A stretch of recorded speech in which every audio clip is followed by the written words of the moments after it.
Greetings, peeps. Confirmation bias. Having a bias, having a filter, preconceived notion of how things are. Recently, a skeptic, no, a denier of evidence, pretending to embrace science, claimed I had a confirmation bias and did not know what I saw. How dare you presume to know what I saw? I'm confused. You weren't there. You were not there. You have no inkling, no clue as to what happened, what I experienced, what I saw. How could you? You weren't there. Yeah, you just pull out of your ass. Confirmation bias. You have a bias. You believe in Sasquatch. Thus, everything's a Sasquatch. You can't be trusted. Your judgment is compromised. Wow, you're highly skilled to deduct that, not knowing me, not knowing what happened, not being there. See, deniers are different than skeptics. I have encouraged skepticism. We should all be skeptical.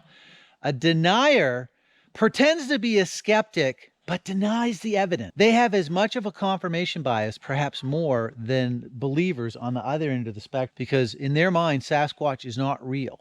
So they sneak into the groups, feigning an interest in Sasquatch, when really their only interest is in feeling superior and ridiculing the people that have been unfortunate enough to have had an encounter. I've commented before that I'm a believer against my will. We should all be believers against our will. We should not not fall into the same trap that the denier's fallen into. It's as frustrating to deal with the denier as it is a believer. Perhaps more so because the believer's not throwing science at you, but the denier will.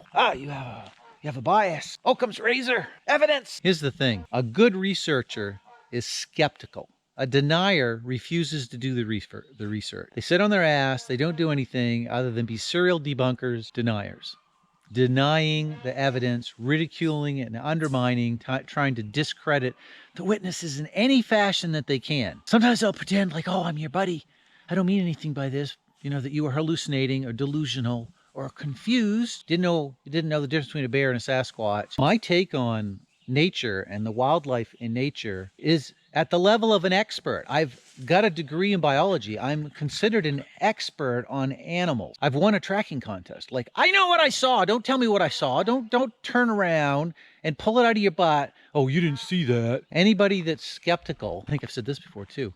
Anybody that's skeptical of this phenomenon, that actually puts a little bit of effort into it, takes the time to get off your couch, get away from your computer keyboard where you're all superior and you know that Sasquatch doesn't exist, you know everything, thinking that we know everything about science when that's not true. It's an ongoing process. Real science seeks the truth. It doesn't just seek to feel superior. That's a narcissistic attitude to have. Science asks the question. There's a phenomenon. These people are reporting this thing. Let's go do an experiment.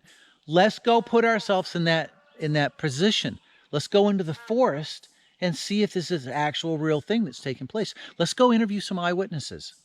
Let's study up on the phenomenon. Let's ask the questions, propose experiments, and go forth and do them.